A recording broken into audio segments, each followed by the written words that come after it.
Hello, welcome. My name is Katerina Yennari. I'm from Purpose Communications. And I welcome you to the first Cyprus Forum Cities co-organized by Oxygono and the Municipality of Limassol in the context of the municipality's participation in the European mission 100 Climate Neutral and Smart Cities by 2030 and in collaboration with the Cyprus University of Technology. Please welcome our host, the Mayor of Limassol Municipality, Mr. Nicos Nicolaides, for an opening speech. Thank you.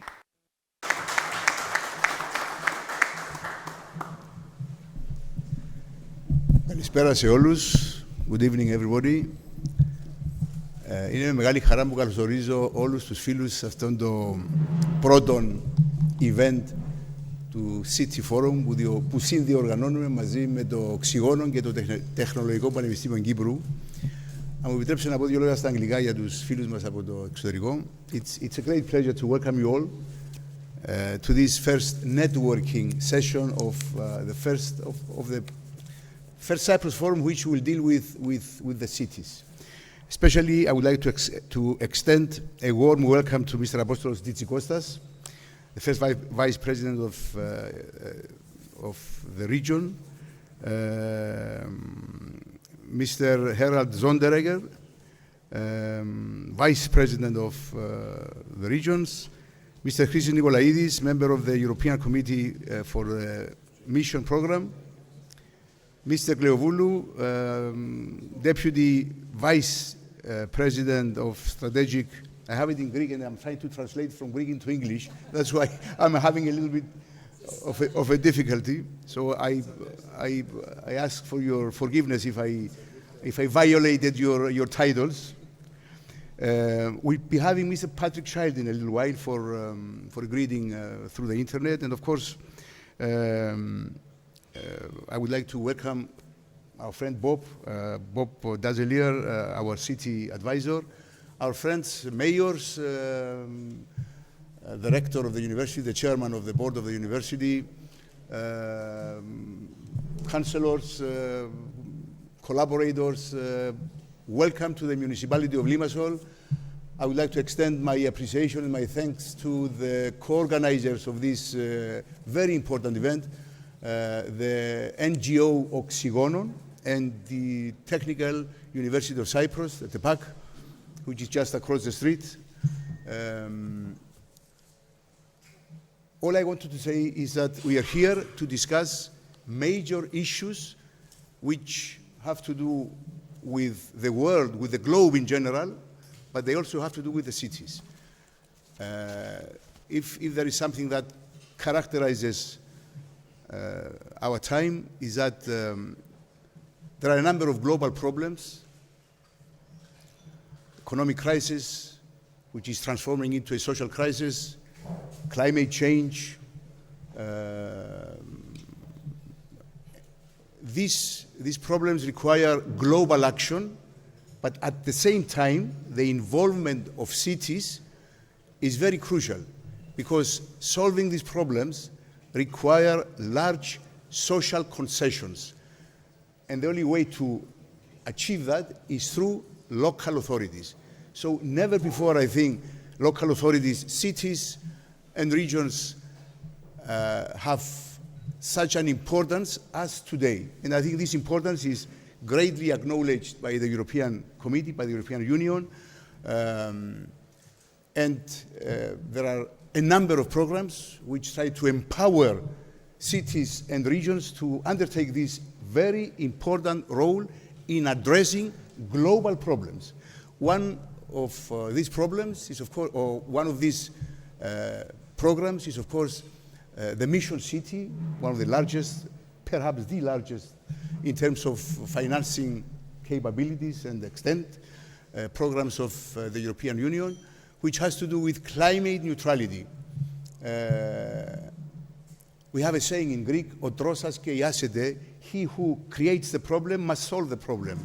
So climate change is, to a great extent, created by cities. So it's the cities that will have to solve the problem, and they will solve it. The only way to solve it is through cooperation, is through uniting forces, is through taking advantage of all the knowledge that is around. Of course, cities like Limassol and most of the cities in Greece and other countries are perhaps at a disadvantage compared to cities of Northern Europe, because cities of Northern Europe have started this process of, let's say, targeting climate neutrality many, many years ago, and they have time. They had a lot of time for their societies to absorb these great changes. We don't have this time, but we have another advantage. We have the advantage of exploiting, making use of the examples of other cities. And at the same time, I think the most important weapon that we have is our cooperation, is our, let's say, opportunity to share experiences, share good practices, and this is what we have to do. This is what this session is all about. Let's share experiences, let's talk, let's exchange views with the same target and the same aim. Let's make the lives of our citizens better. Let's get onto a course of sustainable development and sustainable life. And I'm sure that with the cooperation, not only between the cities of Cyprus, but between the cities of Cyprus and the cities of Europe and the cities of the European Union in general, this target can be achieved. Thank you again for being here. Especially, I would like to thank our friends from European countries, which, despite the fact that they have their Easter, they took the time to be here. It's a pleasure and an honor to have you with us. I'm sure we'll be hearing excellent things from you, and we're looking forward to listening to your views and your ideas. Thank you for being here, and thank you all for being here again.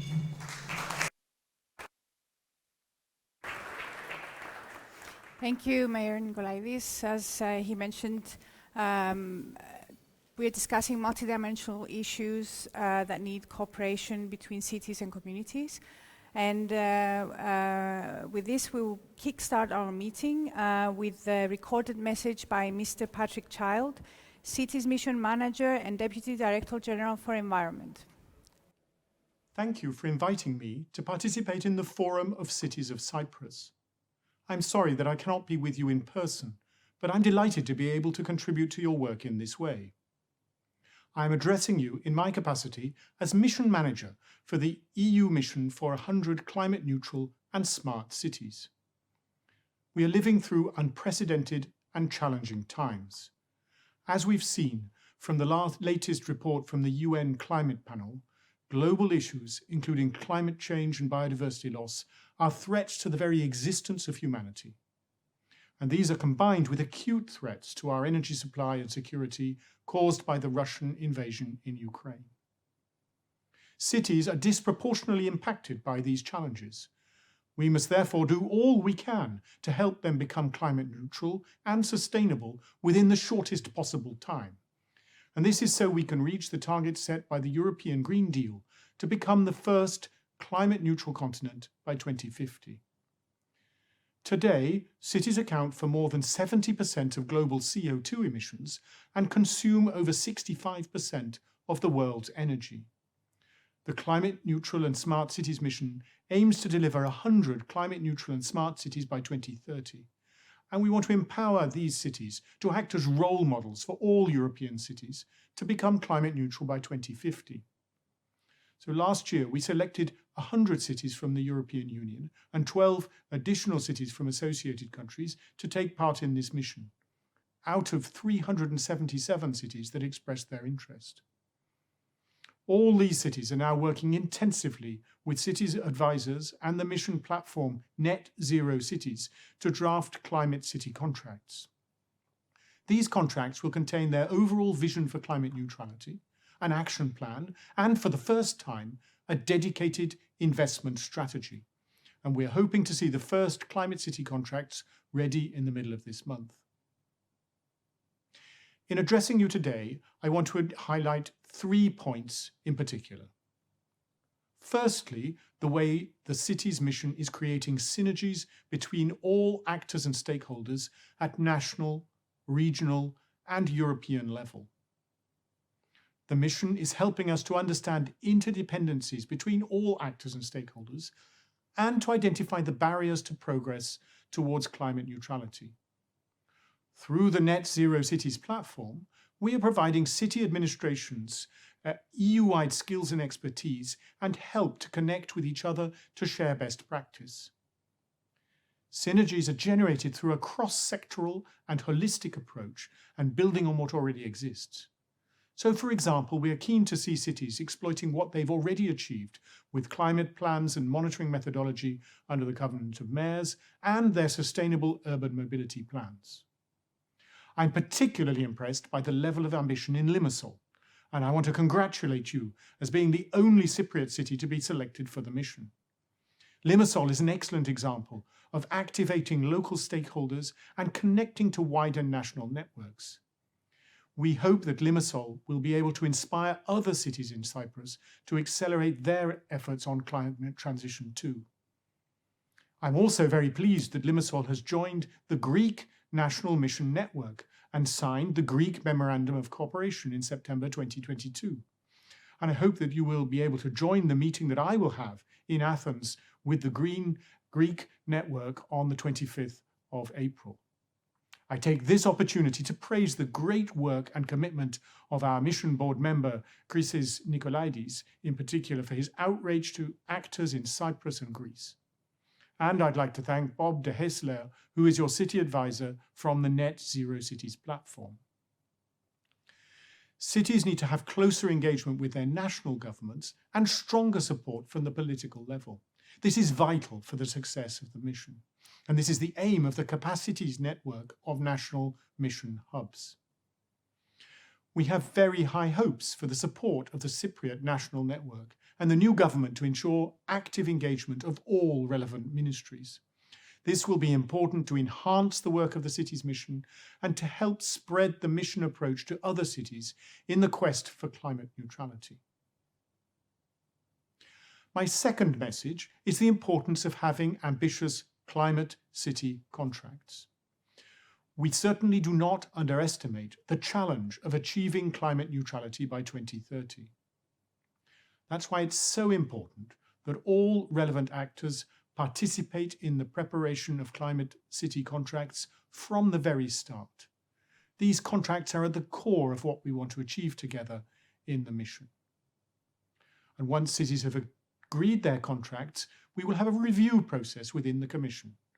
This will lead to the award of a mission label, which will acknowledge the quality of the process leading to the creation of the climate city contract and the commitments of the cities.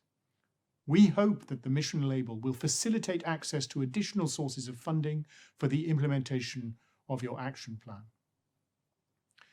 To support cities with the preparation of climate city contracts, we've recently organised a pilot programme through the mission platform.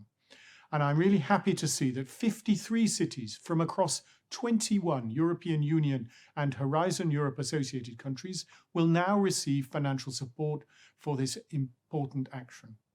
In particular, I want to praise Limassol for being selected as one of the pilot cities based on your impressive ideas for rapid decarbonisation.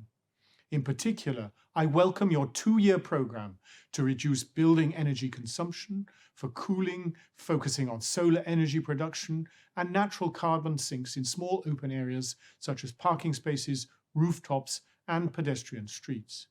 All these measures should contribute to the well-being of citizens, the smart green economy of the city, and I hope provide transferable solutions for coastal cities and tourist centres elsewhere in the country.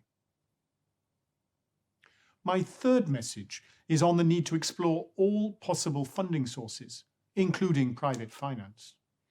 EU funds and public funds at national level will make a very important contribution to cities' progress to climate neutrality. And I encourage all the cities of Cyprus to take advantage of the many opportunities the city's mission is offering. Information on these possibilities is available to all cities through our online mission platform portal. This is an important knowledge repository and a forum to exchange news, to work in groups, and to access technical expertise. To give you some examples of what we're doing under the Horizon Europe Research and Innovation Framework Programme, we have open calls for proposals on 4 topics with a closing date at the end of this month. Firstly, a call on urban greening and renaturing for urban regeneration, resilience, and climate neutrality. Second, a call on positive clean energy district digital twins, from modelling to creating climate neutral cities. Third, a joint call with the Climate Adaptation Mission on demonstration of climate mitigation and resilience solutions in support of implementation of both missions. And fourth and finally, a joint call with the Horizon Europe partnerships on zero emission mobility and on connected and automated mobility. But given the scale of the transition ahead, public funding at EU and national level can only be part of the overall investment needed. We need to link up these sources of funding to make them the most effective they can be. And very importantly, we also need to bring in private finance. And I really hope that the investment plans associated with your Climate City contract will provide sufficient clarity and a sense of purpose to motivate private investments on a very large scale. And finally, I'd like to invite you all to attend our annual Cities Conference in Brussels on the 26th and 27th of June of this year. We hope to see the mayors from all cities in the mission to discuss our shared challenges and the opportunities we face on the journey to climate neutrality. And in conclusion, I'm delighted that Limassol is showing such a great example of commitment to climate neutrality, both for Cyprus and for Europe. I wish you interesting and productive discussions.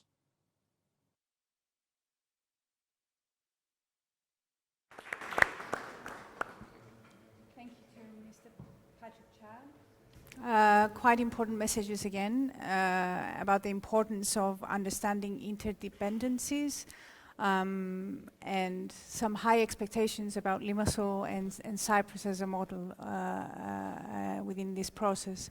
Now I would like to invite to the podium Mr. Apostolos Tzitzikostas, the first Vice President, European Committee of Regions and Governor, Central Macedonia. Thank you. Thank you. Thank you very much. Ladies and gentlemen, first of all, let me thank Mayor Nicolaides for his kind invitation to be here with you today on this great day for your beautiful city. I'm really glad to be back in Cyprus and meeting with great and valuable friends today with very strong ties bonding us throughout the years. It's my honor to be here at this special day for Limassol and also for the very fruitful meeting I had this morning with the newly elected president of Cyprus, Nicos Christodoulidis. I would like to repeat once again today that it is totally unacceptable in 2023 EU territory to be under occupation, that Cyprus, a European member state, suffers this unprecedented condition. So I would like to stress out that it is time now for Europe to act, and as President Christodoulidis states, the EU has to assume responsibility and finally take an initiative in order to reach a just and viable solution for Cyprus. Ladies and gentlemen, let me begin by congratulating the city of Limassol and its mayor, Nicos Nicolaides, on the inclusion among the 100 climate neutral and smart cities of Europe. Now, knowing the particular challenges that are faced by islands, I'm extremely pleased to see your involvement in this pioneering EU project. As an island, you are further exposed to the consequences of the climate change. At the same time, you are a living lab, and your forward-looking vision represents an added value for all Europeans. In addition, your engagement in mobilizing other Cyprus municipalities, as reflected in this forum, is commendable. Now, dear colleagues, European missions are an ambitious instrument to tackle global challenges, as was said rightfully by the Secretary General earlier. The missions set out bold, measurable targets to deliver tangible incomes and outcomes in a well-defined time frame for all Europeans. They aim to pool the necessary resources in terms of funding programs, policies, and regulations. And they aim at mobilizing public and private actors in order to achieve these targets. In particular, the Climate Neutral and Smart Cities mission is extremely important as its objectives are key for delivering 100 climate neutral and smart cities by 2030, ensuring that these cities act as experimentation and innovation hubs to enable all European cities to follow suit by 2050. Dear friends, you are local pioneers today, and tomorrow you will be the European leaders in this field. But you are not left alone in this process, and I would like to underline this. The Horizon Europe program is investing today 360 million euros to support the implementation of the mission. Several calls are currently open until April 23 to support the implementation of the cities mission with an overall objective to have a budget of 110 million euros. So it is a fact that cities today play a pivotal role to achieve climate neutrality, as it is that by acting locally, we can impact globally. Even if cities take up only 4% of the EU's land area, they are home to 70% of its citizens. They account for more than 65% of its total energy consumption and 70% of its CO2 emissions. In the context of the EU Green Deal, local authorities are indeed at the forefront of delivering on the EU's ambitious objectives. And this is nowhere felt more directly than in urban areas, which are responsible for 23% of EU carbon emissions from transport. Now, bold model shifts are needed to promote today the decarbonization of urban mobility. For instance, we need to redress and readdress the chronic underinvestment in public transport infrastructure and in parallel to boost the potential of active mobility, as adjustments to the allocation of urban space can offer a win-win for both decarbonization and public health. This can be done with electric bikes, for example, which are estimated to have the potential to replace almost 50% of urban deliveries in EU cities. Moreover, we must combat today mobility poverty in order to ensure that citizens living outside our urban centers are not excluded from the mobility transition. It is against this background that the 100 climate neutral and smart cities are called to contribute to the EU's 55% emission reduction targets, offer cleaner air and safer transport, and of course lead in climate and digital innovation, making Europe attractive for investments from innovative companies and qualified workers. In other words, my dear friends, cities today must become living labs, the places where policies meet people, the places where the European Green Deal comes alive. After all, as you well know, 90% of the European actions to address climate change today is carried by regional and local authorities, just like our mayor said earlier. So, equally important, cities will inspire other cities to become climate neutral. For all these reasons, the European Committee of the Regions has strived to raise awareness of these exact opportunities. and to emphasize the importance of ensuring an inclusive approach where the benefits and the results are transmitted to non-mission cities. Indeed, we believe, in other words, that the solutions that you will put forward can be scaled up for all other European cities. And we really look forward, as Committee of Regions, to continuing our cooperation with you. There are more than 140 members of the European Committee of the Regions, representing cities selected in the call to participate in the 100 cities missions, many of which have already developed a climate city contract. In this exact context, we propose today to create EU mission label for the forerunner cities. So, dear colleagues, let's team up and win together.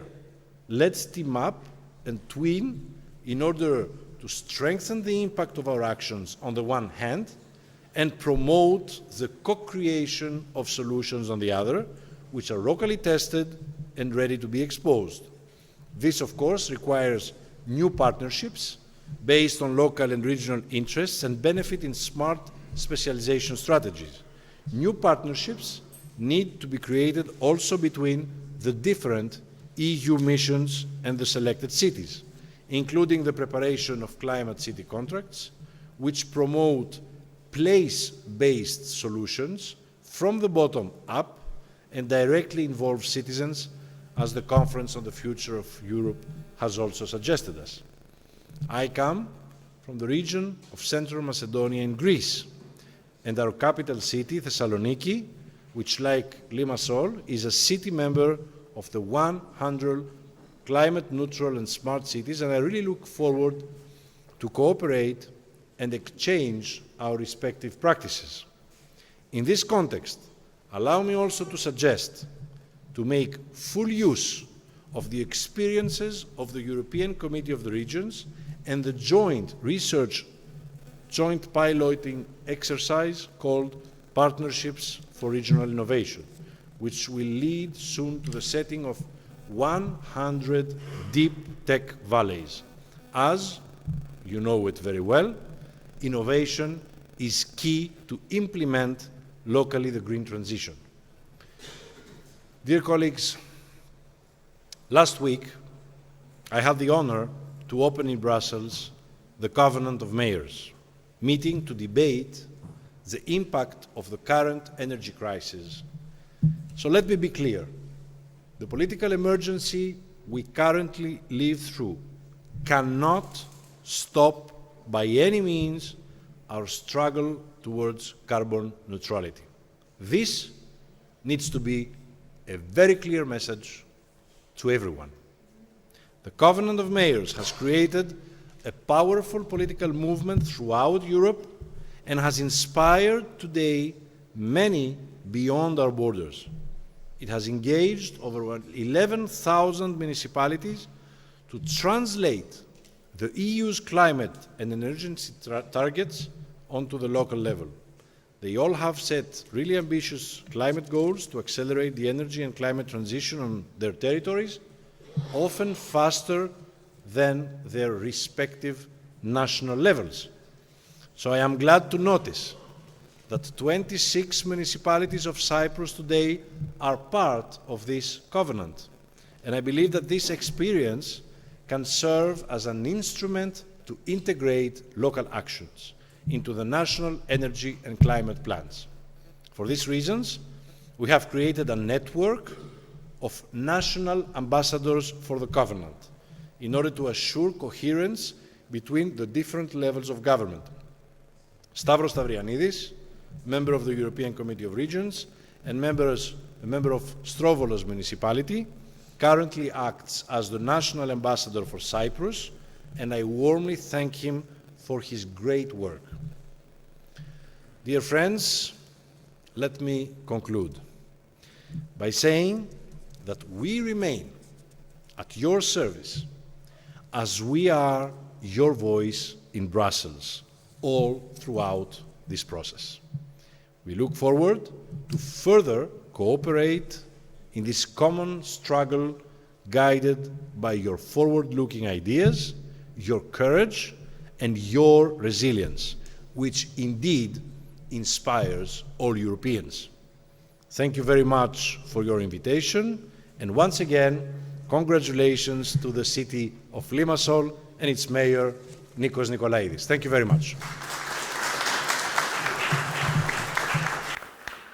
Thank you. Thank you, Mr. Tzitzikostas. I've taken notes of quite a few important messages that you mentioned there. One is the particular challenges of islands, and another one is the fact that local authorities are at the forefront of the transition process towards climate neutrality. And of course, the need to team up to be able to face these challenges. I would like to invite Mr. Harald Sonderegger, Vice President of the Congress of Local and Regional Authorities, to please provide us with your message. Dear President, dear Mayor, dear participants, it's an honor to me to participate in this event with you today on behalf of the Congress of Local and Regional Authorities of the Council of Europe. The Cyprus Forum Cities is the largest local government conference in Cyprus, and tomorrow you will discuss sustainable policies concerning cities and regions of Cyprus and beyond. The subject which this conference is raising is indeed essential.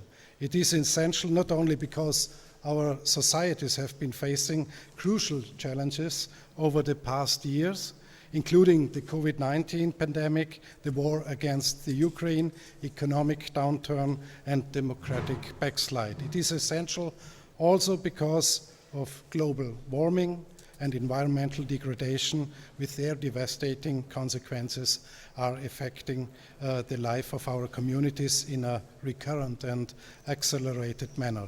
Climate change will also most certainly generate large migratory movements in the coming decades, which our communities must be prepared to face. These challenges need to become a top priority on our political agendas, and they require both short-term and long-term responses, and they affect all levels of governance. Central and local governance must act in synergy to respond to them in a sustainable way and mitigate their negative effects. Building more resilient and sustainable communities able to overcome all these major challenges that are threatening our societies is an imperative of today. This is why this objective is also among the priorities that the Congress adopted for 2021 to 2026. Local and regional authorities are at the front line in responding to the everyday needs and expectations of their citizens, but also in limiting the impact of crisis and preparing their communities for future challenges. And the Congress is the political assembly which represents them at the European level within the Council of Europe, not the EU, but the Council of Europe. And the Congress is made up by two chambers, the local and the regional chamber, and the strengthening of local and regional democracy is pursued through monitoring the application of the European Charter of Local Self-Government by the Council of Europe member states and observing elections, as well as through fostering good democratic governance and promoting human rights at all local and regional levels. The Congress also implements cooperation activities in the field and carries out thematic work aimed at supporting local and regional elected representatives in the exercise of their functions and missions with citizens. And the Congress holds 2 plenary sessions each year in Strasbourg. During the March sessions 2 weeks ago, we held a thematic debate on sustainable development goals. As 2/3 of all these SDGs can only be achieved at local and regional level, the Congress is calling on national governments to accelerate the localization of SDGs by giving local and regional authorities proper autonomy of action and proper means for implementing Agenda 2030 in the communities. And this adopted recommendation also underlines the need to put citizens at the heart of the implementation of the Agenda 2030 by including them as co-owners of the decisions and on integrated territorial planning and the use of resources of their communities. And as I was asked to shorten my speech, I will come soon to an end, and I think that building more sustainable cities and regions means including local and regional authorities in policy formulation, empowering them with the necessary competences and resources to fulfill their tasks and be autonomous, and finding new ways to engage citizens directly in deliberations and decision-making. And it also means promoting and contributing to intermunicipal exchanges of experience and good practices, and providing mutual support at local and regional level through networks of multi-level cooperation. And this is exactly what you are contributing to by organizing these debates on crucial questions faced by our societies, debates where representatives of cities and regions can meet, share experience, and draw innovative policies for the future of their communities. We are happy to encourage your initiative, and I think that you are doing the topics that you are dealing with tomorrow in your meetings, with like circular economy, mobility, energy and environment, education, sustainable tourism, are very, very important topics, not just for you here in Cyprus, but all over Europe. And it is good that we have municipalities, we have cities that engage in these topics and do the best to meet up with the challenges that are coming up with these topics. And I congratulate you to your efforts, and I'm sure that you will be successful in this. Thank you very much. Thank you, Mr. Sonderegger. So a reiterating message here that network is important, to use the network of local authorities, use the Congress to be able to cooperate and address these common challenges. Moving on is Mr. Bob Hadjilyra. Nearly there. He's a climate-neutral city advisor for the Global Network for Local Governments for Sustainability, ICLE Europe. Also a former deputy mayor, covering also the topic of energy as a local product. Please, a few words if you like as well. Thank you. All right, thank you. Thanks first of all for having me. I honestly never expected to be in a position to be speaking to so many mayors of Cyprus, because what I want to share with you is the story of my hometown, where I was deputy mayor for the past 10 years.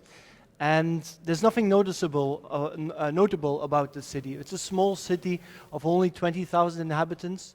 We have been in a downward spiral socially, economically since the 90s, since the 80s even. But there's one thing that makes our city different, and is that at some point, at the end of the 90s, we started covering and approaching energy as a local product. And that idea might seem really strange, but if you think of it, before the Industrial Revolution, all energy used to be local.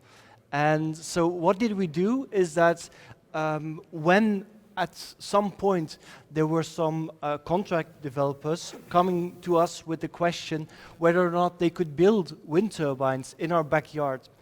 And you know all the comments that you get at that point. So they talk about the wind turbines killing birds, they talk about the noise, the landscape, all the elements that you don't want your communities to worry about.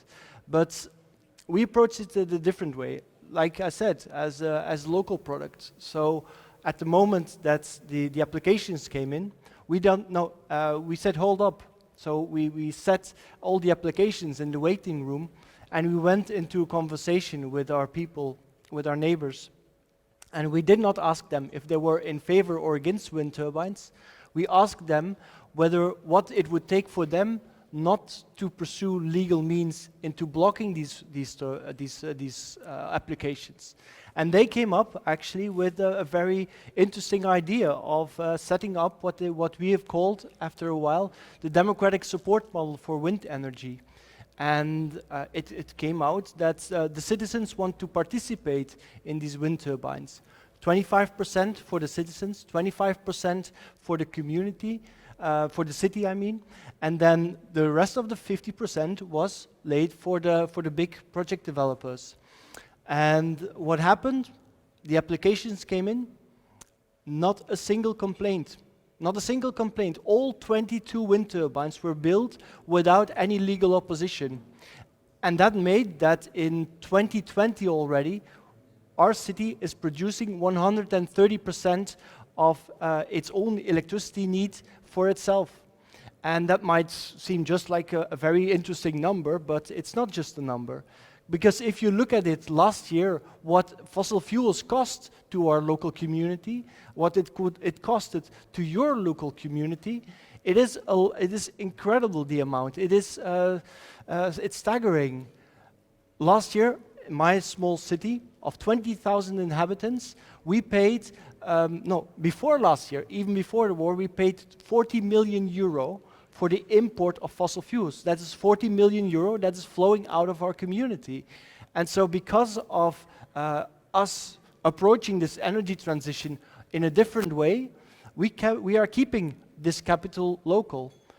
And because of then another scheme that we used, we to people in poverty that were actually really suffering from these high energy prices, we lease-lended these cooperative shares so they could participate in this energy transition as well.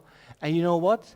Last year, the difference between what they were paying and the market price was up to 600 euros. So if you want to include people, if you want to include even the most social vulnerable people, so that that they would have a bite in this new energy transition, keep it local. Keep the energy transition local, and you will notice that instead of getting calls as mayors, as deputy mayors, as councillors of saying, hey, this will ruin my landscape, you will get calls of citizens complaining why, when it's windy, why their wind turbine is not turning because they are not making money at that time. And it's just, it's very, I'm cutting corners, and I know, and it's, but basically it comes down to that. If you allow your citizens to take up charge in this energy transition, they will reward you, and you will keep a lot of what you would elsewise be spending to Mr. Putin or the people in Saudi Arabia. You would keep it local. And especially if you calculate how much it costs per family in euros, how much it costs to make this in the number of hours people need to work for that money, I mean, it's an easy win. Just imagine what this would mean for, first of all, for you as Limassol, as a net zero city, but in broader terms for Cyprus. Imagine, I don't know the numbers, I don't know how much you are spending every year for the import of fossil fuels, but I know it's a lot, and I know that you even got fined by it for 300 million euros. So there's even more to gain for you. So what I would suggest, and what I hope that you will take as the advice from the story of my home city, is try to rethink energy as a local product, and I know that you will be successful then. Thanks. Thank you. So this is a story not about only... So this is a story not only about finding creative ways of a small city to keep their energy local and sustainable as well, but also about the participation of citizens, which is also a very important and interesting topic. Thank you. Now on my right, Mrs. Penelope Vasquez Hadjilyra, coordinator of the Mission Cities in Limassol Municipality. Microphone. We need a microphone. No? Mr. Shall we borrow the... Thank you. Thank you. So we can... Please, for your address. Sorry, I didn't hear the question. It wasn't a question yet. It's just, for your yes. initial address. The Limassol Municipality in April 2022, it was announced that it was going to become one of the 100 cities selected to become climate neutral and smart by 2030. Since then, we've been working hard in a very challenging process, building our collaboration system in order to achieve the plan to reach this target. We have to create a plan on who's going to be committed in this. We have to create a plan of what kind of actions we need to implement by 2030 in order to achieve climate neutrality and smart transformation. And also we need to plan who is going to pay for this, how we're going to raise the funds to pay for this. And yes, it's a really, really challenging project, a really challenging mission. The Limassol Municipality has been taking on a lot of stress within the municipality and within the collaborations we have built. Currently, we're collaborating with 4 institutions and universities, including the University of Technology, the Cyprus University of Technology, the Frederick University, the Cyprus Institute, and the University of Cyprus. And they've been kind enough to take upon the challenge and their time and resources in order to guide us and prepare this part of the Climate City contract. We're hoping that through the next period we will move forward into creating the investment plan, which is also a challenging process. But yeah, we believe that through synergies and through collaboration with the different levels of governance, even with the national governance, we have good collaboration, we can achieve this great target of planning out the path towards climate neutrality and smart transformation. Thank you. Thank you, Penelope. So this is, Limassol will be our own model of synergies between different stakeholders and institutions to move this forward. Yes. Thank you. So let's move to Mr. Chrysses Nicolaides.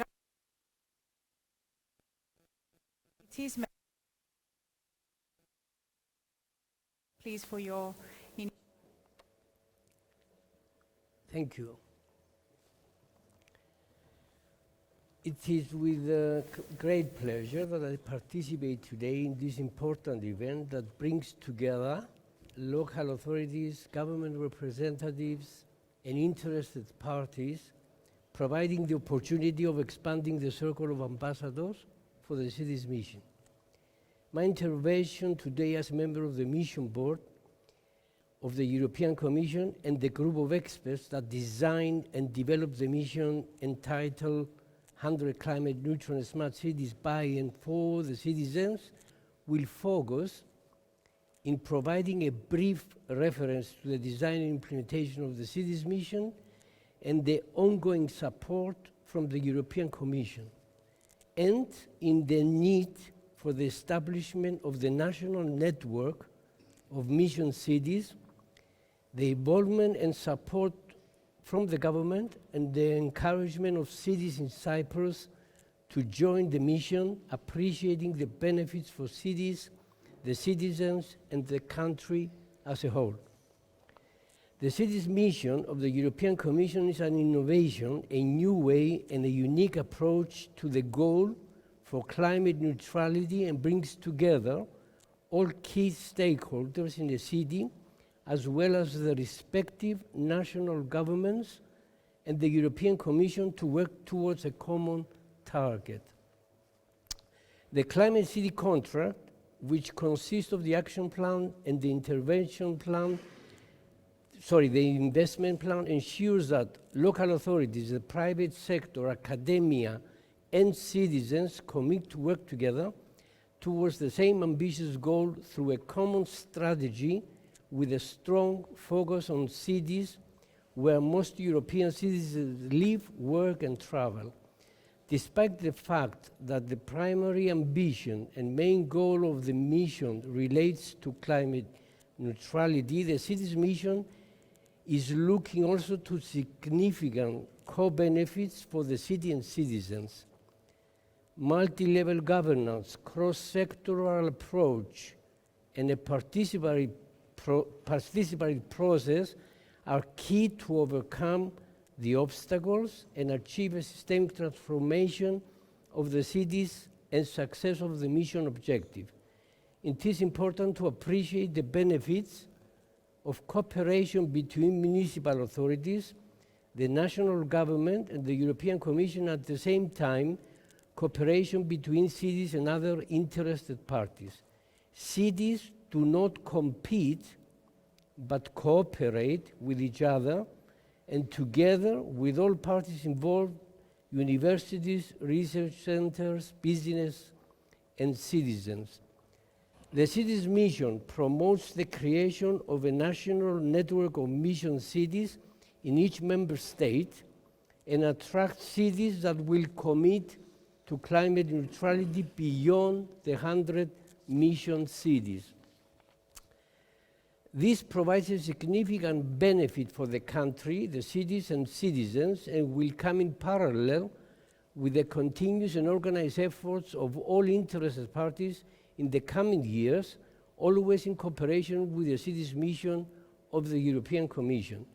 National networks have already been established in several states, and the networks of Sweden, Spain, Greece, Austria and France are well ahead.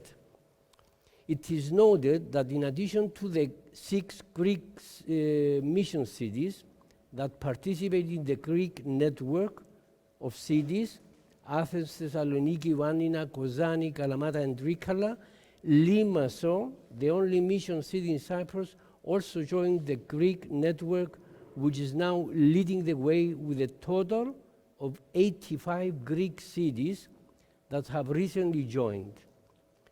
In this direction, the city's mission is working on plans for continuing and extending the technical and financial support to European cities that are committed to accelerating the efforts for achieving climate neutrality well before the 2050 milestone, and at the same time make the changes that will impact the city and citizens. In the issue of technical support, the following consortia financed by Horizon 2020 and Horizon Europe are specifically mentioned. The Mission Platform, which is a consortium of 33 leading organizations in Europe, led by Net Zero Cities, and is operational since October 2021. The capacities, a group consisting of 15 organizations and a large group of consultants that promote and support the creation of national network of mission cities in each member state, operating since October 2022. In the field of technical support, in the field of financial support, a series of funding programs are available for cities, and all cities can apply regardless of whether they are part of the 100 mission cities. To conclude, the recommendation is to continue the effort in Cyprus for the involvement and the support from the government and the creation of the national network of mission cities in Cyprus, applying locally the approach and techniques of the European cities mission. The result will be to create the conditions for the cities and the country to attract collaborations, funding and finance, investments, skilled workers, innovative solutions, and to bring about the expected changes at all levels and all fields of action. Thank you for your attention, and I wish success to the first Cyprus Forum for Cities.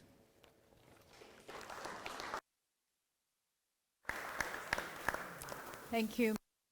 Again,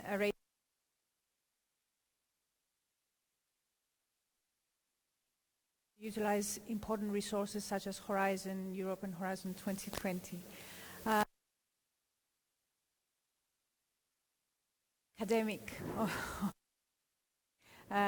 Dr. Konstantinos Kleovoulou, Assistant Vice President of Strategy and Development at the Cyprus Institute. Please, for your initial address. Καλησπέρα, ευχαριστώ πάρα πολύ για την πρόσκληση. Excellencies, ladies and gentlemen, as we have heard from these very prestigious people by which I am accompanied in this panel, Limassol has joined an extraordinary league of European cities aspiring to become climate neutral and smart by the year 2030. These are the trailblazers, but I'm certain, also looking at so many mayors being here today with us, that more cities will follow their path and their example. I'm here in this panel both as a proud citizen of Limassol, but also as a representing the scientific arm, as you said, of endeavor, and in particular the Cyprus Institute, which has been contributing to this effort since the very beginning as the scientific advisor of the city. So with my academia hat on, I deem useful to articulate briefly the vital role of science in policymaking, as well as in shaping, monitoring, and evaluating green and digital transition strategies, which are the core subject of today's session. So, science should be at the heart of the policymaking process, and the scientific institutions should be key partners in shaping, monitoring, and evaluating digital green transformation strategies. Science enables decision makers to consider, based on evidence, the potential consequences of any action or inaction may have. Scientific institutions have a pivotal role to play in assisting policymakers in developing evidence-informed strategies by communicating the best available scientific information with the ultimate goal, the improvement of the life, the livelihood, and the future of citizens. Given the highly specialized scientific expertise available, research institutions have a unique opportunity to influence decision-making positively and provide policymakers with solutions and measures which are scientifically sound, technologically mature, replicable, affordable, and suitable, both economic. I have to admit that while science and scientific institutions have potential to greatly influence policy making, as I just advocated, it is unfortunately not always the case, especially in this part of the world. In some instances, policymakers may not feel accountable to rely on evidence-based insights and may be more driven by political factors than by scientific realities. Similarly, though, scientists may sometimes be confined to their ivory towers, communicating their findings in ways that are focused primarily on their small community of peers rather than the broader public and policymakers. As a result, there can be a gap between scientific research and its translation into practical policy recommendations. Bridging this gap requires close collaboration and a dialogue, just like today, between scientists and policymakers, as well as a shared commitment to ensuring that policy decisions are informed by the latest scientific insights and evidence-based knowledge. Limassol's participation in the mission and its ambitious vision to reach climate neutrality is a prime example of calling for such synergies, just like Penelope said earlier. Scientists, policymakers, local authorities, and most importantly, citizens should join forces to achieve this endeavor. Indeed, the first organizations that were called to assist in these efforts were higher education and research institutions with first-hand expertise in the sector of interest. And at this point, I would like to thank our mayor, Mr. Nicos Nicolaides, for his insight and cooperative spirit. Prestigious local institutions, such as the Cyprus University of Technology, Frederick University, the University of Cyprus, and of course the Cyprus Institute, which I'm representing, were called to provide their scientific insight regarding the avenues which can be used in reaching climate neutrality and what are the necessary changes in the strategic planning of the city specifically, but also in the country in general, in order to move towards reaching this goal. We have with us tonight representatives from these prestigious institutions. We have the rector of the Cyprus University of Technology with us, Professor Zafiris, showing vocally his strong commitment in this endeavor. In today's ever-changing landscape, and I'm closing with this, the path towards climate neutrality is full of new and unexpected challenges. But in this journey, the municipality has the scientific institutions as its trusted guides and scientific knowledge as its compass in this route.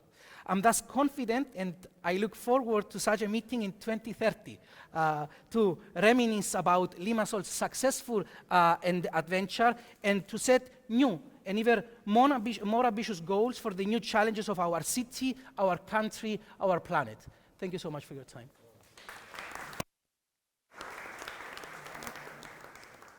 Inspiring words by Dr. Kleovoulou. I keep a lot of things. The most important is the fact that we need to communicate science in a simple manner, in a way that it will be understood, and also to create synergies amongst politicians and institutions and policymakers to be able to actually help in this transition. Now we're going into the fun part, where I will ask you some questions and we can start a dialogue between us. I'm starting with quite a general question, but I think that it's something that is in everybody's mind, is how do we actually prepare our cities for the coming challenges and regions in the face of actually multiple challenges that are coming up. What do you think, what do you gather are the most important tools, what is important in citizens to understand of what is needed in this preparation? Can I start from our esteemed guest? Yes, thank you for this question. I think it is very important. Many things of what we have already heard. The micro, now it works. I think it needs the working together of academia, of economy and cities and regions. If all of them are working together, bottom up, trying to develop climate change and getting to the goals that we are setting ourselves, then we will be successful. And we have heard, make people as partner, make your citizens as partner, keep energy production and the benefit from energy production as possible as it is local or regional, and then you have the citizens as partners, and you have the cities as partners if they see in the end of the year that it is good also for the city budget. So you can have winners all in all if you take the proposals and kind of implement it on the situation you find on your city level and your regional level. We have many differences all over Europe. For example, my region is more a mountainous region. We don't have that much sun as you have or wind as you have, but we have water in the mountains, and we store the water up in the mountains, and we are functioning kind of a battery for southern Germany, because if the wind is blowing and the sun is shining, they have energy, plenty of it, and we use and take the energy to pump up the water and kind of store the energy there.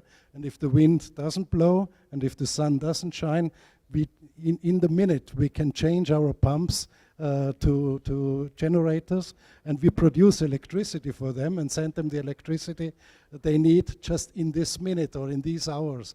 And and the difference is, if you have plenty of energy, the costs are very low. If you are a lack of energy, you need energy, the costs are high. And in the difference, we earn a lot of money in my region, for example.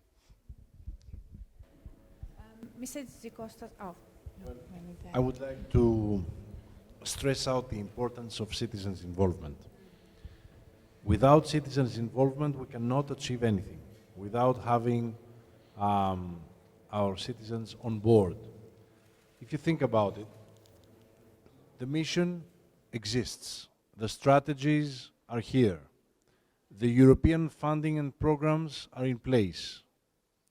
The emergency is here, and we know it very well. but also several levels of government are now more open to collaborate on this issue. But if we don't have the citizens' involvement, then we will lose. We will not obtain our goals. So what is more and most important, if you ask me, is to see how each municipality, each mayor, governor, local or regional councillor has to do is to create a strategy on how to bring on board the citizens of every place. And it's not difficult.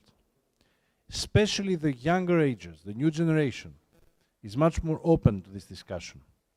What we need is to explain the situation bluntly and set out the targets that already exist, explain them to the citizens, and ask them to get involved. And this can be made with the use of several campaigns. We as European Committee of Regions have already initiated several campaigns on this matter in order to elevate the citizens' involvement. So we can help municipalities, we can help regions in this respect. If we do not construct this specific aspect of our policies from the bottom up, we are lost. And unfortunately, we have no time to lose. Thank you, Mr. Yes, please add on. Yeah, I would like to add on and build on the previous comments, because apart from participation and the bottom-up approach, I think it needs both. It is both the top-down and both the bottom-up, because the one doesn't work without the other. And it is especially here with all these mayors here assembled that leadership should be addressed as well. And you know it all too well. And I know that you have had these projects within your career where you didn't just flip the coin when the public was against it at some point. Maybe it was because there was something in traffic that stirred a lot of uproar in your community. But from the moment at some point where you overpass it and you don't flip sides just because the moment is there on the short term, but you keep track on the long-term goals, I know that in next elections, and I face the same thing, that strong leadership is rewarded. Strong leadership is rewarded, and we cannot take that out of our minds. So it is not only about the short-term reality of politics, it is also about daring to step out of the trenches and look for this long-term perspective. Thank you.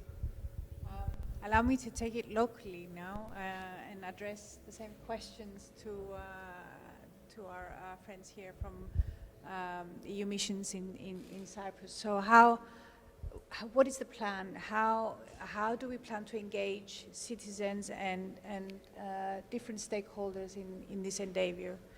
May I just give the... Yeah, I think I can. The Limassol, well, for us, for the Limassol municipality, acknowledging the necessity of creating a strong collaboration with the central government, strong collaboration with the fellow municipalities, and a strong collaboration with academia, with NGOs and the citizens. We've recognized that this is essential for the success. The messages from the mission board, from the consortium, in educating us to be able to correspond to this mission, is that we should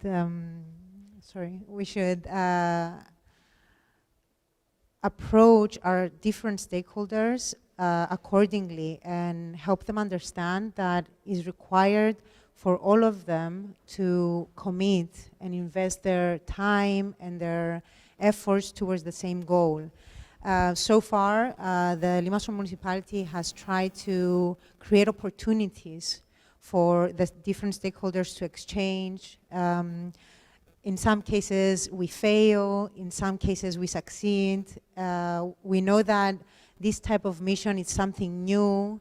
It's not something. It's not like a normal, like the common Horizon programs. It needs a lot of innovative actions. It needs innovative ways of getting people together to start discussing. I think even today, the fact that we're here today having this cocktail of different people enabling discussions, it's an effort to engage stakeholders to discuss about these serious subjects, but in a different way.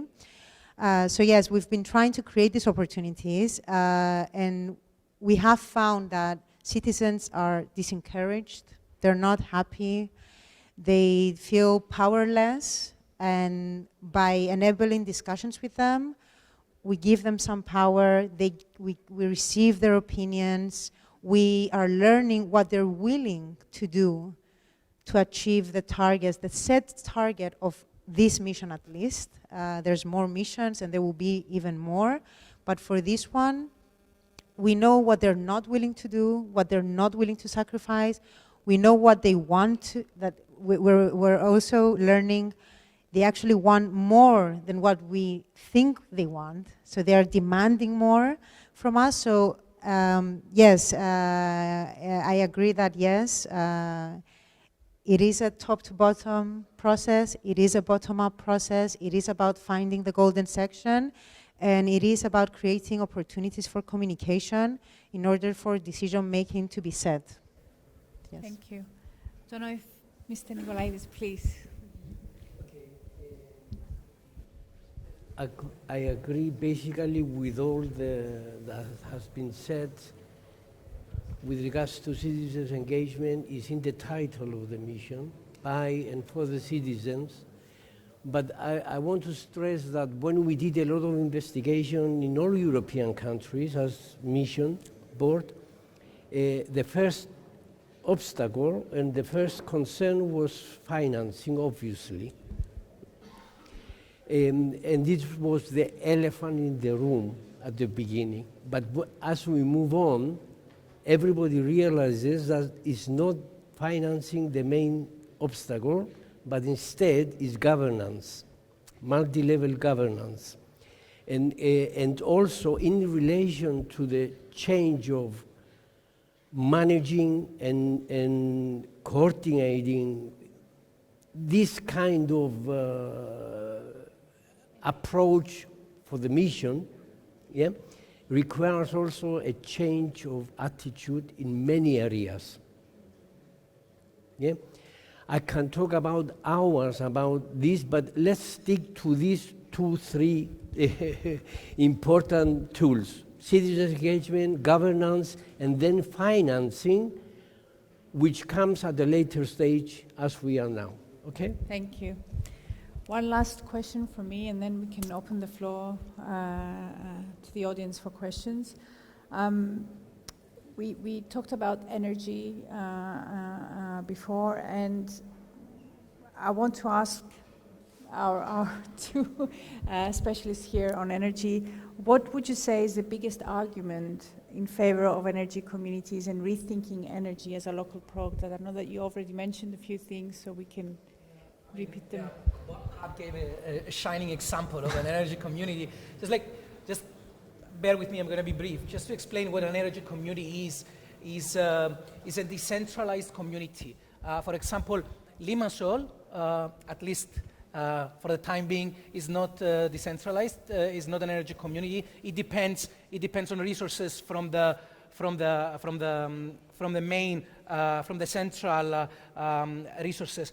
So I would say a few arguments on establishing energy communities is by shifting away from centralized systems gives you the opportunity to use renewable sources as well. I mean, Bob gave this amazing example of wind turbines in a small community. It's easier to rely on such renewable sources on a smaller scale than deploying it for the whole island, right? So another major and very timely benefit is the energy security. I mean, you mentioned earlier, you gave a hint about about the war in Ukraine, about the reliance of our countries in fossil fuels and the non-security we feel from the ones that hold the keys to the resources. So having this independence gives us energy security, and our citizens can take control of both their production of energy, but also of their consumption, and don't rely on other. And finally, it reduces energy poverty, as you mentioned, right? I mean, you gave an example of 40 million or something every year being given to fossil fuels. I mean, this can, if you keep these funds in the community, this can help energy poverty that you also mentioned. So finally, I just want to say that sometimes, you know, benefits drive these efforts, but also sometimes necessity drives this effort. For example, at the Cyprus Institute, we are developing technologies on concentrated solar power, which is a renewable energy source that can fit remote communities. So it can give energy to remote communities that for them it's not an option to be centralized. They couldn't have the connection with the main system to be fed with electricity. So for some, being energy communities is a necessity and not an option, despite the many benefits that I mentioned earlier. We have actually here in Limassol, in Pendacomo, the largest facility on the island on concentrated solar power, and I will be happy to welcome you all to come and see the developments there. So the key is to be self-sustainable in the end. I don't know if you would like to add something on it. Maybe just a small brief, if you allow me, of course, after this good, solid scientific translation, to make the bridge to the political side. And the main argument for me on local energy communities is that there is something in it for everybody. And it's completely independent from your political ideology. If you're an environmentalist, of course, because it's renewable. If you're a socialist, from a socialist background, it is about energy poverty. If you're a nationalist, it is about energy identity. It is about your local community being connected to what is produced locally. If you're from a liberal ideology, it is about supporting local business, because each and every of these households is setting up their own energy business and they're investing their money into local production of energy. And whether it is with solar panels on their own roofs or within a wind turbine somewhere else nearby, it's the same. So basically there's literally for every fraction of the political spectrum, there's an argument of why you can support it. Nobody is in favor of spending money and having money capital flow to foreign countries. Why would you be in favor of that? I don't know any single politician who is in favor for that. So it is about touching each and every of these arguments to support Bring them it. together to one greater argument that's Voila. Climate neutrality. Thank you. So if there is there somebody from the audience who would like to ask a question? Sorry. I cannot see, sorry, it's a light. Thank you. Thank you. I'm Panagiotis Papadopoulos. I'm president of Plateaus Community Council and representing also the mountainous resorts of Limassol. For us, as a small place, I could say that on 2004, when we get on the board of European Union, our main target, it was our political situations. But at the end, as we see now, all these, say, bank of ideas which come from Brussels help us to change our standard of living and traveling abroad, you can realize what is the difference of European Union comparing to the other countries. Even if we pass through pandemic or the war in Ukraine, we are still in a very good level of life in European Union and in Cyprus. And in 2012, when I was elected, I immediately signed the Covenant of Mayors. And then in 2014, we create our own SEAP. And we start all this procedure, even a small resort in the mountains. We was achieving the 20% by 2020. So now we are going to the next step. We was lucky that we was successful in a European City Facility project last year. So we are now in the procedure of creating the investment project. And also we participate in a horizon have to do with climate changes. And we're going to have 4 pilot tourist projects in our region, as we are a tourist region, in cooperation of Troodos Network and the Energy Office of Cyprus. So I believe that all this, it's a good chance for Cyprus that Limassol getting into this buzz now of smart cities.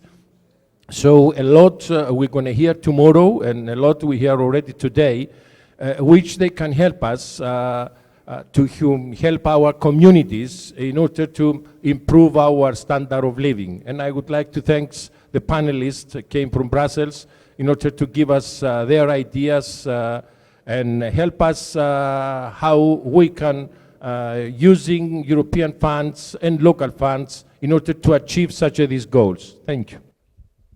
Thank you very much, Mr. Mayor. Is there another question? Yes? Please. Hi, Panis Pkeri, journalist, tech journalist.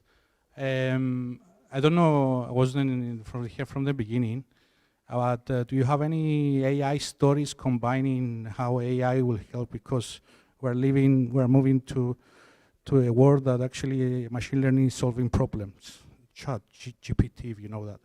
How maybe you have some stories to share from your experience, or how you plan to use AI on all this. Who would like to? Yes. Well, I can comment by saying the only thing I know is that I don't know anything, in the sense that AI is still pretty new, and we do not yet see all the opportunities it offers, but also not all the threats. But on the other hand, what you do see is an energy system mainly that's becoming more and more complex. Houses becoming more and more complex. The grid that's becoming more and more complex to balance it. From the moment there's sunshine. I was last week in Malta, in Gozo, and there one of the people of the DSO, they said that from the moment a big cloud passes over their island, 60% of their electricity levels drop because of this. And so it is only in the management of this whole more complex grid system that you will need AI. You will need the data of each and every household with smart metering, for the transport station. For transport and mobility, maybe the data that comes from our phone, into monitoring this and into implementing this, I think, and that is one of the reasons also why they call it climate neutral and smart cities, is because the management of all this big data flow, I don't think we can manage this with only human capacity, and in that sense AI will make a big difference. Yeah. Thank you. Yes, please.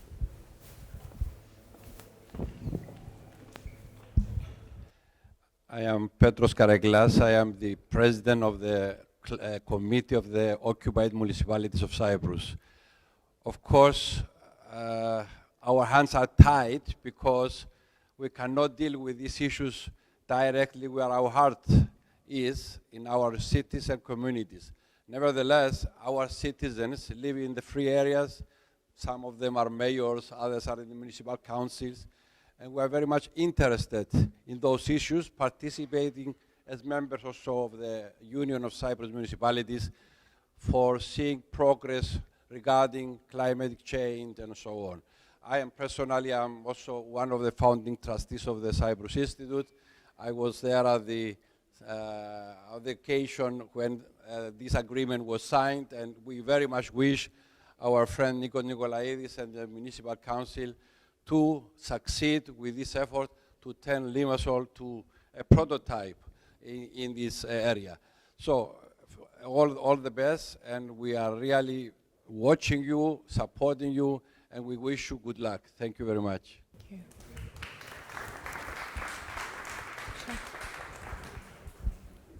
Hello, I'm Nicos. I'm financial advisor. And what I would like to comment, we heard very carefully what you have said about this effort. And let's assume that we managed to engage the people of Limassol, we managed to engage the central government, the local government to move forward. What is required, however, here is significant capital expenditure on the projects which we need for renewable energy to penetrate the grid in Cyprus. And being an island, we can't do that without investment in storage, because to a certain extent, we can, let's say, convince people to start investing, households, in renewable energy, in energy saving, but we need also some significant investments, central investments, large scale, which need to be combined with storage. And the storage that is required should not be in a form that in a few years' time we will need to get rid of it and cause pollution to the environment. We need to design storage solutions which will last longer, and they will not charge the environment in a few years' time when we will be looking for alternative solutions. So what are we doing in this direction? Financing and storage solutions. Thank you. Who would like to take on the... Sorry, no? Please. I'm not an expert on financing, but in terms of storaging, also capturing is equally important as mitigating and as reducing. So in the Climate City contract, we have interventions for the three aspects that, as I said earlier, equally reduce the carbon footprint of the town. Yeah, and I invite you for in many co-workshops that we will be hosting in the next few months, where we're going to be discussing in particular all the technologies and all the interventions that are going to be deployed for this effort. Mr. Nicolaides, for financing. One last comment. I will talk a little bit general, because in the mission board we don't get involved with details, yeah? But the cities that they are designing their strategy, they have to do all the activities in regards to thematic areas, including energy, and just to say that energy and buildings related are almost 50% of the budget and the activity in a city.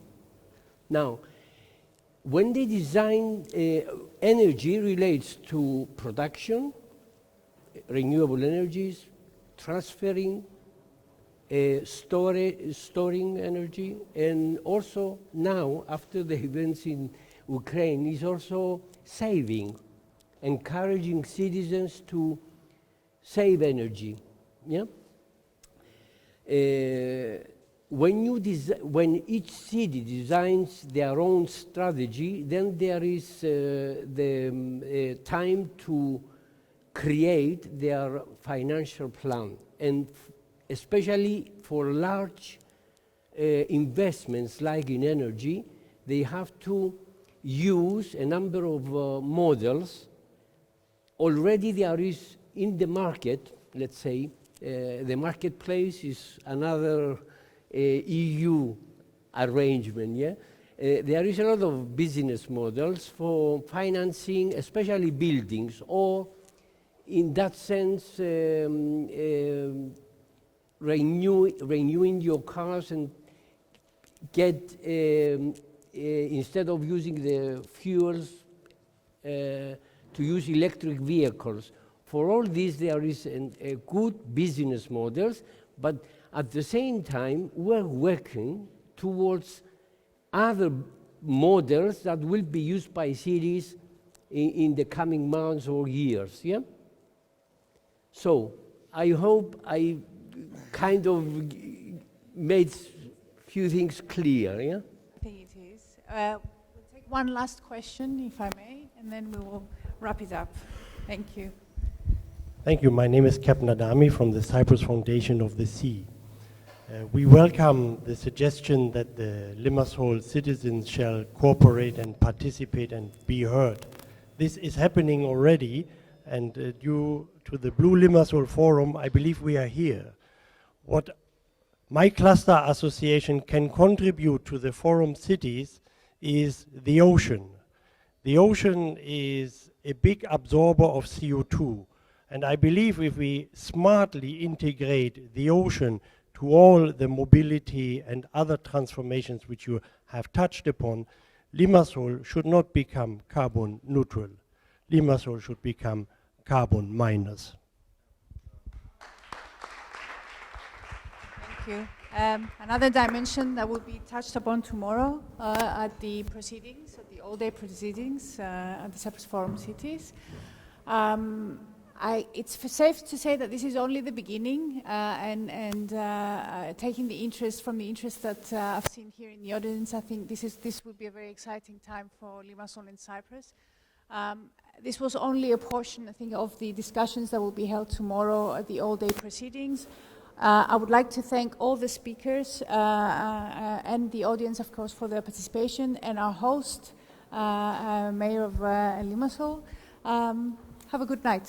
Thank you. Sorry.